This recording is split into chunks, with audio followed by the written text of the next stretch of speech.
ขอให้โศกใหญ่เขาโศกใหญ่มหาศาลเจ้ามีกิจการงานอย่าต่ำลงให้สูงเร็ว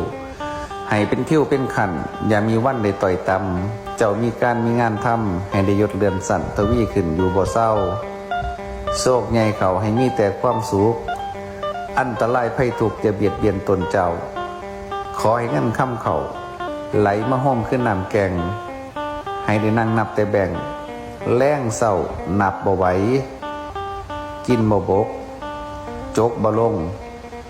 อย่าได้บกเป็นหากอย่าได้ขาดเกินว่างทรัพย์พกำลังสมบุญดีกว่าเก่าโอ้มอุอะมุมะมุนมาเงินคำแก้วอย่าได้ขาดเกินถงให้ห้องใสดังคำในเบา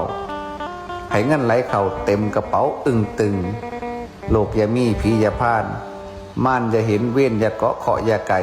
ให้ใกล้ขางห่างเหินย่ามเจ้าลูกยางเยินย่ามเจ้าเดินดุงดันย่ามเจ้าผันเพ่นผ่ายไปทิศทางใด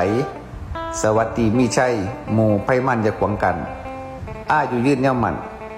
พันปีอย่าเดลามีได้ชาเกียรติกล่อมให้คนย่องกาวขานมีแต่หัวยำยำน้ำหยดปลากดไกสุขสดใสบ่มีเหงากว่าคนทั้งขายพ่อแต่ดีบ่มีหาย